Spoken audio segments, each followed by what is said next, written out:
শুরু হচ্ছে ব্রাজিলের বিশ্বকাপ নকআউট অভিযান। বিশ্বকাপের নকআউট পর্ব মানেই ভুলের কোনো ক্ষমা নেই। মাত্র একটি ম্যাচ, একটি ভুল কিংবা একটি গোল মুহূর্তেই বদলে দিতে পারে পুরো টুর্নামেন্টের ভাগ্য।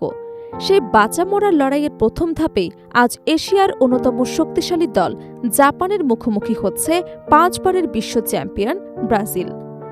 নেইমার জুনিয়রের বাড়তি সময় মাঠে থাকার সম্ভাবনা যেমনই সমর্থকদের স্বস্তি দিচ্ছে, তেমনি কোচ কার্লো আনচেলত্তিও ইঙ্গিত দিয়েছে একাদশে থাকছে না বড় কোনো পরিবর্তন। শিরোপার স্বপ্নবুকে নিয়ে আজ নকআউট মিশনে নামছে সেলেসাওরা। হিউস্টন স্টেডিয়ামে বাংলাদেশ সময় রাত 11টায় জাপানের বিপক্ষে মাঠে গড়াবে মহা গুরুত্বপূর্ণ এই লড়াই। এটি শুধু কোয়ার্টার ফাইনালের টিকিটের লড়াই নয়, বরং বিশ্বকাপ জয়ের পথে ব্রাজিল কতটা প্রস্তুত তারই বড় পরীক্ষা।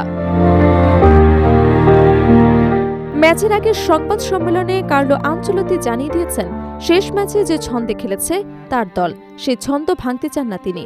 তাই গ্রুপ পর্বের সফল একাদশে আস্থা রাখছেন ইতালিয়ান এই কিংবদন্তি কোচ। আর ব্রাজিলিয়ান সমর্থকদের জন্য সবচেয়ে বড় সুখবর, ইনজুরি কাটিয়ে ধীরে ধীরে নিজের সেরা ছন্দে ফিরেছেন নেইমার জুনিয়র। আগের ম্যাচে সীমিত সময় খেললেও এবার তাকে আরও দীর্ঘ সময় মাঠে দেখা যেতে পারে। নেইমারকে নিয়ে আশাবাদী আনচেলত্তি বলেন, গত এক সপ্তাহে তার শারীরিক অবস্থার উল্লেখযোগ্য উন্নতি হয়েছে। আগের ম্যাচে পরিস্থিতির কারণে তিনি 15 মিনিটের বেশি সময় খেলতে পারেননি, তবে এখন তিনি অনেক বেশি সময় মাঠে থাকার মতো ফিট এবং দলের জন্য পার্থক্য করে দেওয়ার অবস্থান রয়েছেন। সম্ভাব্য একাদশ নিয়ে স্পষ্ট কিছুই না পড়লেও ব্রাজিল কোচের কথায় পরিষ্কার ইঙ্গিত মিলেছে, বড় কোনো চমক থাকছে না। তিনি বলেন, শেষ অনুশীলনের পর চূড়ান্ত সিদ্ধান্ত নেওয়া হবে। তবে একটি বিষয় নিশ্চিত, শৃঙ্খলাবদ্ধ এবং দ্রুত গতির জাপানের বিপক্ষে কোনো ধরনের আত্মতুষ্টির সুযোগ নেই। আনচেলত্তির ভাষায়, আমার মনে হয় না খুব বেশি পরিবর্তন আসবে। শেষ অনুশীলনের পর সবকিছু চূড়ান্ত হবে। আমাদের পুরো মনোযোগ থাকতে হবে ম্যাচে, কারণ আমরা এমন একটি দলের বিপক্ষে খেলতে যাচ্ছি যারা অত্যন্ত শৃঙ্খলাবদ্ধ এবং নিজেদের পরিকল্পনা নিখুঁতভাবে বাস্তবায়ন করতে জানে। সবকিছু বিবেচনায় নিলে স্কটল্যান্ডের বিপক্ষে মাঠে নামা একাদশটি প্রায় অপরিবর্তিত থাকতে পারে। রক্ষণ, মাঝমাঠ এবং আক্রমণ ভাগে আনচেলত্তি কাঙ্ক্ষিত ভারসাম্য খুঁজে পেয়েছেন বলেই ধারণা করা হচ্ছে। বিশেষ করে লেফট উইনিংয়ে রাফিয়ানিয়ার অনুপস্থিতিতে সুযোগ পাওয়া রায়ান দারুণ পারফরমেন্স দেখিয়ে কোচের আস্থা অর্জন করেছেন। ফলে জাপানের বিপক্ষেও তাকে শুরুর একাদশে দেখা যাওয়ার সম্ভাবনাই বেশি। অন্যদিকে বদলি হিসেবে নামা নেইমার এবার ম্যাচের বড় একটি অংশও খেলতে পারেন। তবে প্রতিপক্ষ জাপানকে মোটেও সহজভাবে নিচ্ছেন না ব্রাজিল। গত কয়েক বছরে ব্লু সামুরাইরা নিজেদের বিশ্বের অন্যতম শৃঙ্খলাবদ্ধ এবং ভয়ঙ্কর দল হিসেবে প্রতিষ্ঠিত করেছে।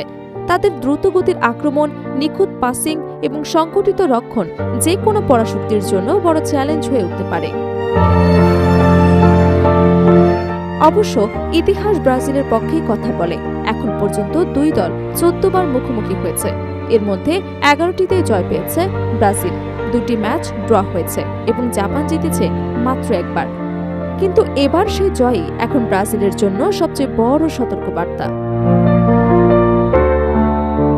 সবশেষ 2025 সালের অক্টোবরে বিশ্বকাপের প্রস্তুতি ম্যাচে ব্রাজিলকে 3-2 গোলে হারিয়ে সবাইকে চমকে দিয়েছিল জাপান।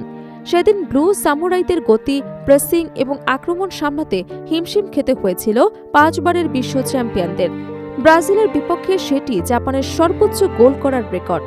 ফলে অতীতের পরিসংখ্যান যতই সেলেসাওদের পক্ষে থাকুক, বাস্তবতা বলছে আজকের ম্যাচে এক মুহূর্তের অসতর্কতাও শিরোপার স্বপ্নে বড় ধাক্কা হয়ে আসতে পারে।